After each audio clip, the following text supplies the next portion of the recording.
अस्सलामुअलैकुम, मैं हूं सुल्तान मदीना मुनव्वरा से। इस टाइम मैं मौजूद हूं जंग ओहद, जहां जंग ओहद हुई थी, शोदा ओहद।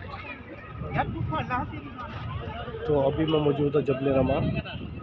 माशाल्लाह देखिए सभी लोग आते हैं, विजिट वगैरह करते हैं।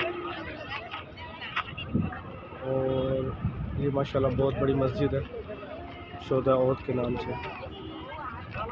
ये वो जगह है जहाँ जंग ओहद हुई और नबी करीम सल्लल्लाहु अलैहि वसल्लम का नाम मुबारक भी जो है शहीद हुआ था।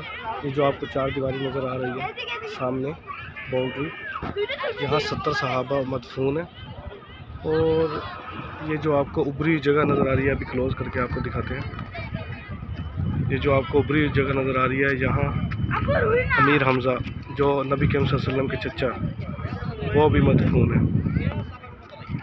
नबी करीम सल्लल्लाहु अलैहि वसल्लम को अपने चचा से बहुत मोहब्बत थी, बहुत मोहब्बत थी नबी करीम सल्लल्लाहु अलैहि वसल्लम को। और ये जो पीछे आप देख रहे हैं मस्जिद के पीछे, वो पीछे सारा जबल ओहद है, सारा ये जबल ओहद है माशाल्लाह। और नबी करीम सल्लल्लाहु अलैहि वसल्लम ने फरमाया था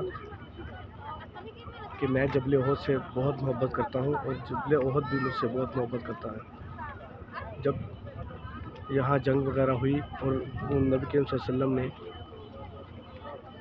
यहाँ ठहरे थे पहाड़ के अंदर, जो कि नबी करीम सल्लल्लाहु अलैहि वसल्लम गए और पहाड़ का थोड़ा सा हिस्सा खुला और नबी करीम सल्लल्लाहु अलैहि वसल्लम वहाँ बैठ गए। और यहाँ इन्होंने बंद कर दिया।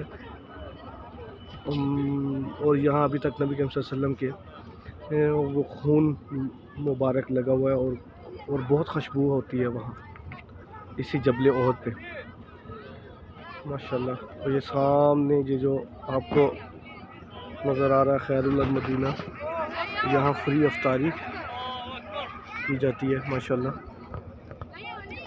और अभी वो सामने भी सुफ्रा वगैरह लग रहा है रमज़ान, ये देखो माशाल्लाह, सुभान अल्लाह। अभी तो टाइम काफ़ी पड़ा है। अगर आपको ये मेरी वीडियो अच्छी लगी हो तो लाइक करें, कमेंट करें और सब्सक्राइब करें और बेल आइकन को दबाना ना भूलिएगा। शुक्रिया, अल्लाह हाफिज़।